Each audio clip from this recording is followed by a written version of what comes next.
Spor salonunda döktüğünüz terin, yatak odasındaki performansınıza ne gibi bir etkisi olabilir? İşte bu, çoğumuzun merak ettiği bir konu. Gelin bugün, egzersizle cinsel sağlık arasındaki o şaşırtıcı, pek de konuşulmayan bağlantıya birlikte bakalım.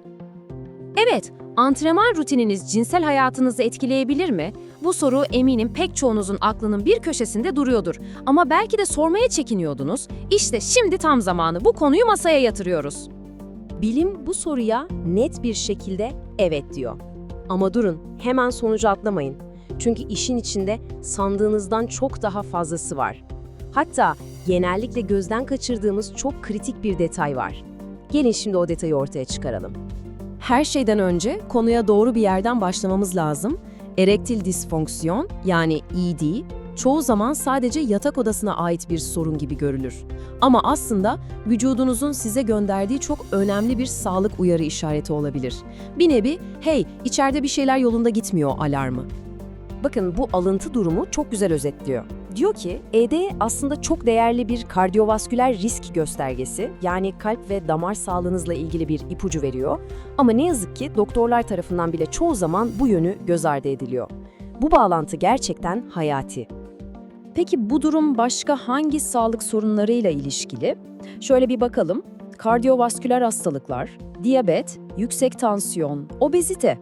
Liste uzayıp gidiyor. Gördüğünüz gibi ED aslında çok daha büyük bir resmin sadece bir parçası. Ve inanın bunların hiçbiri tesadüf değil. Şimdi size bu bağlantının ne kadar güçlü olduğunu gösteren çarpıcı bir rakam vereceğim. %52,5. Bu ne demek biliyor musunuz? Diyabet hastası olan her iki erkekten birinden fazlası aynı zamanda erektil disfonksiyon sorunu da yaşıyor. Rakamlar durumu net bir şekilde ortaya koyuyor. Tamam, peki biyolojik olarak perde arkasında neler oluyor? Gelin şu ereksiyon mekanizmasının bilimine biraz daha yakından bakalım. Karşımızda biraz teknik bir terim var. Endotel disfonksiyonu.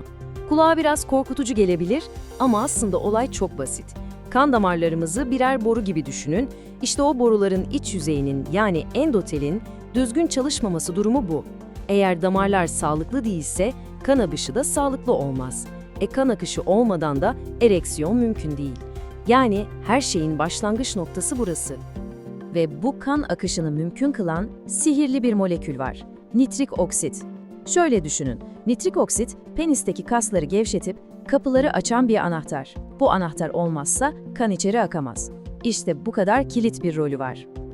Ama denklem burada bitmiyor. Sahneye bir oyuncu daha çıkıyor. Testosteron. Peki onun görevi ne?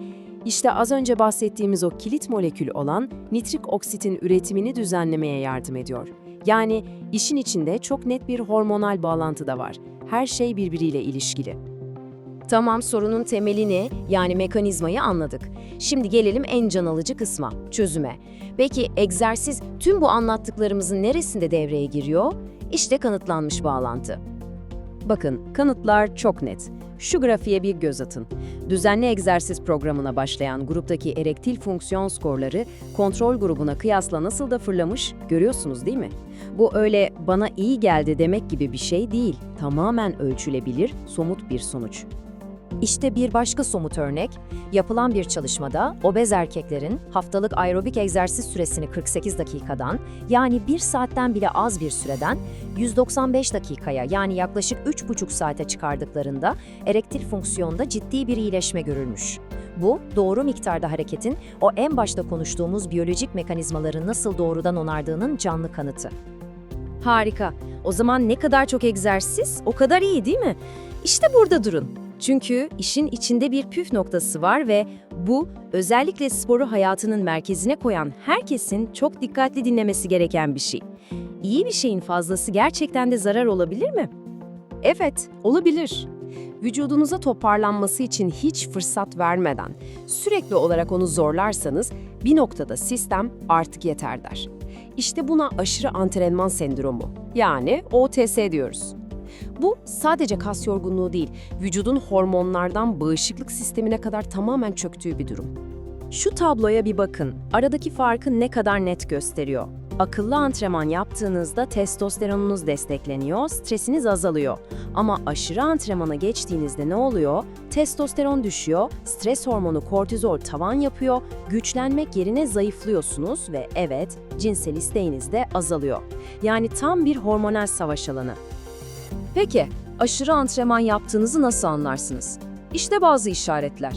Antrenmanlar eskisinden çok daha zor gelmeye başlar, güçlenmek yerine yerinizde sayar, hatta gerilersiniz, dinlenseniz bile geçmeyen bir yorgunluk hali ve evet, cinsel isteğinizde bir düşüş. Bu liste size bir şeyler anlatıyorsa, vücudunuzun frene bas sinyalini dinlemenin vakti gelmiş olabilir. Anlaşılan o ki mesele daha az antrenman yapmak değil, daha akıllıca antrenman yapmak. Peki nedir bu akıllı antrenman? Nasıl bir plan izlemeliyiz? Gelin, bilimin ışığında hazırlanmış yol haritamıza bakalım. İşte hormonal sağlığınızı koruyacak o haftalık planın temel taşları. Birincisi, haftada 150 ila 300 dakika arası orta yoğunlukta aerobik egzersiz. İkincisi, haftada en az 2 gün ana kas gruplarını çalıştıran kuvvet antrenmanı. Üçüncüsü ki bu çok kritik, haftada en az 1-2 tam gün dinlenme. Ve son olarak hormon üretiminin zirve yaptığı gece uykusuna öncelik vermek. Yani 7-9 saat kaliteli uyku. Gördüğünüz gibi her şey dengede. Ve şu sözü aklınızdan hiç çıkarmayın. Asıl gelişim antrenman sırasında değil, dinlenme sırasında olur.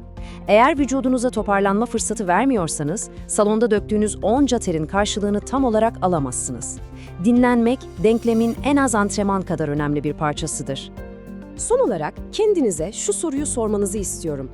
Fitness planınız sadece kaslarınız için mi, yoksa bütün vücudunuz için mi işe yarıyor? Bu tartıdaki rakamların ve kaldırdığınız ağırlıkların ötesine geçip vücudunuzun size ne anlattığını gerçekten dinlemeniz için bir davet.